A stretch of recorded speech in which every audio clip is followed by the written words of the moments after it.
Thank you. Soothing The name. other day I was just mentioning about Kinjarapu only, sir, in the house. Honorable Chairman. Kinjarapu. Kinjarapu, sir. Yeah. So Sri Kinjarapu Ram Mohan Naidu. Yes, sir. Perfect, sir. Thank you. Honorable Chairman, sir, with your permission, I rise to lay the papers on the table of the House as mentioned against my name at serial number 1 in the revised list of business for today. Sri Raj Bhushan Chaudhary. आदरणीय सभापति महोदय, मैं आपकी अनुमति से आज की कार्यसूची की क्रम संख्या 2 पर अपने सहकर्मी श्री श्रीपद नायक जी के नाम के सामने सूचीबद्ध दस्तावेजों को सदन के पटल पर रखता हूं। Sri Kiran Rijiju. Sir, on behalf of my colleague, Srimati Shobha Karanlaje, I rise to lay on the papers on the table of the House mentioned against her name at serial number 3 in today's list of business. Sri Satish Chandra Dubey. माननीय सभापति महोदय, आपकी अनुमति से मैं आज की कार्यवाही में मेरे नाम के सामने कर्म संख्या 4 पर उल्लिखित कागजातों को सभा पटल पर रखता हूं। Sri Sanjay Seth. With your kind permission, I rise to lay on the table of the House a copy of English and Hindi each of the papers mentioned against my name at serial number 5 in today's list of business. Sri Tokhan Sahu. माननीय सभापति महोदय, आपकी अनुमति से मैं आज की कार्यसूची में क्रम संख्या 6 पर मेरे नाम के समक्ष सूचीबद्ध कागजों की एक प्रति हिंदी व अंग्रेजी सभा पटल पर रखता हूं। श्री राज भूषण चौधरी। आदरणीय सभापति महोदय, मैं आज की कार्य व्यवहार की सूची के क्रम संख्या 7 में अपने नाम के सामने उल्लिखित कागजात सभा पटल पर रखता हूं। श्री मुरलीधर मोहोल। माननीय सभापति महोदय, मैं आपकी अनुमति से आज की कार्यसूची में क्रम संख्या 8 पर मेरे नाम के सामने उल्लिखित कागजात सदन के पटल पर रखता हूं। Laying of CAG report, Shri Satish Chandra Dubey. आदरणीय सभापति महोदय, मैं आपकी अनुमति से मैं आज की कार्यवाही में मेरे सहयोगी माननीय पंकज चौधरी जी वित्त राज्य मंत्री के नाम के सम्मुख उल्लिखित कागजातों को सभा पटल पर रखता हूं। Reports of the department related parliamentary standing committee on chemicals and fertilizers, Shri Akhilesh Prasad Singh. With your permission, sir, I rise to lay the Hindi and English versions of the 6 action taken statements of the Standing Committee on Chemical and Fertilizers as listed against my name at serial number 4 in today's list of business. Statements of the department related parliamentary standing committee on chemicals and fertilizers, Shri Akhilesh Prasad Singh. Sir, I lay the papers on the Statements of the department related parliamentary standing committee on coal, mines and steel, Shri Deepak Prakash. Each of the final action taken statement on the 32nd, 33rd, 34th, 35th, 41st, 42nd, 43rd, 44th and 45th action taken reports, Hindi and English version of the Standing Committee on Coal, Mines and as listed against my name in today's list of business. Reports of the department related parliamentary standing committee on consumer affairs, food and public distribution, Srimati Ranjit Ranjan.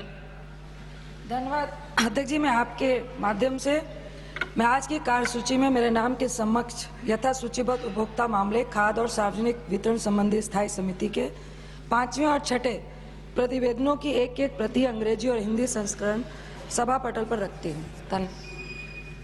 Reports of the department related parliamentary standing committee on labor, textiles and skill development, Shri Naresh Bansal. माननीय सभापति जी, मैं आपकी अनुमति से श्रम, वस्त्र, कौशल विकास संबंधी संसदीय स्थायी समिति के श्रम और रोजगार मंत्रालय की अनुदान मांगे 24-25 के संबंध में पहला प्रतिवेदन, वस्त्र मंत्रालय की अनुदान मांगे 24-25 के संबंध में दूसरा प्रतिवेदन और कौशल विकास और उद्यमता मंत्रालय की अनुदान मांगे 24-25 के संबंध में तीसरा प्रतिवेदन हिंदी और अंग्रेजी में एक एक प्रति सदन के पटल पर रखता हूँ। Honorable members, I have to inform members that a communication has been received from Sri Sibu Soren, member stating that he is unable to attend the sittings of the current 266th session of Rajya Sabha from 25th November to 20th December 2024 due to medical ground. Does he have the permission of the House for remaining absent from 25th November to 20th December 2024 during the current 266th session of the Rajya Sabha? Permission to remain absent is granted. We wish him well, speedy recovery. Honorable members, I have received 2 notices under Rule 267. As the House had already decided that these 2 days will be devoted for discussion on Constitution, I appeal to the members not to press them. Thank you.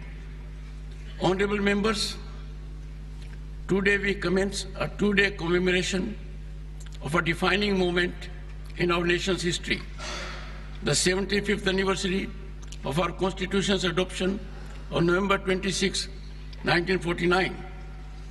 This milestone invites us not to just celebrate, but to deeply reflect on our journey and chart our path forward. This Constitution has been the bedrock of the world's largest democracy, testament to the profound wisdom of its architects and the resilience of our democratic spirit. Let our deliberations in this House over the next 2 days reflect the gravity of this occasion. May our discussions strengthen the bond between our parliamentary institutions that seek to serve 1.4 billion people, fructifying their expectations and aspirations. As we look ahead to 2047, when India marks centenary of its independence, let our debates illuminate the path forward towards our vision of Viksit Bharat.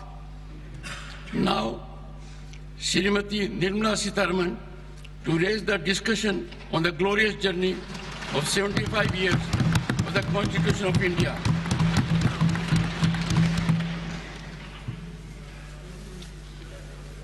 Thank you, Honorable Chairman, sir. Honorable Minister, honorable members, time will not be a constraint. In the Lok Sabha, the debate was fructifying in terms of time as well. I will accommodate as many as speakers who may be keen to contribute. And towards that,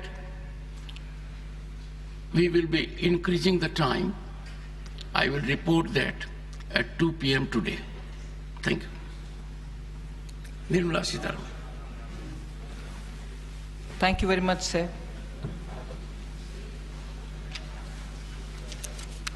So let me first start by thanking the Honorable Prime Minister, the Leader of the House, Shri Jagat Prakash Nadda, my party, and you, the Honorable Chairman, for giving me this opportunity to speak in this discussion marking the historic occasion of 75 years of our Constitution.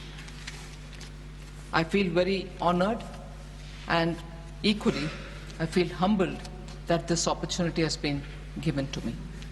I thank the entire House and seek your indulgence if I come up with some thoughts which I'd like to share, which any member could have a difference of opinion. But I will start again by paying homage to all the 389 members of the Constituent Assembly. In particular, the 15 women who, in less than 3 years together, took up the arduous challenge and prepared in a very challenging environment the Constitution for India, and which has stood the test of time. Until today, we are extremely proud of the way India's democracy is growing.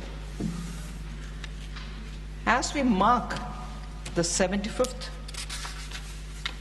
year of our Constitution, sir, it is time, I would think, to reaffirm our commitment to build India, that is Bharat, that shall uphold the spirit enshrined in this sacred document. So with those words, I get into telling about the journey that these 75 years have seen of our Indian Constitution, and also to say why India's Constitution and India today stands out in a very separate league of its own. Sir, let me just remind, and I'm sure very many members of this House will know, that post-Second World War, nearly 50 countries, in fact over 50 countries, had become independent and they had their constitution written, but many have changed their constitutions, not just amended them, but literally changed the entire feature of their constitution.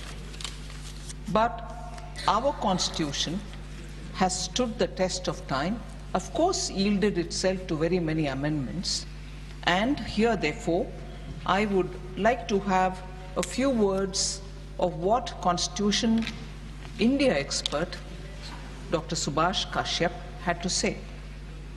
While many constitutions of nations framed after the Second World War have floundered and gone into oblivion, our Constitution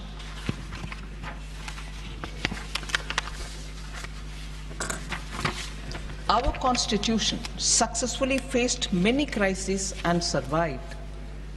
This itself is evidence of its resilience, dynamism, and growth potential. Now, India's experience has shown that our Constitution remains robust, yielding to several amendments, as I said, which were the need of the hour. And Dr. B.R. Ambedkar, the chairman of the drafting committee, had said, and I quote, "I feel, however good a constitution may be,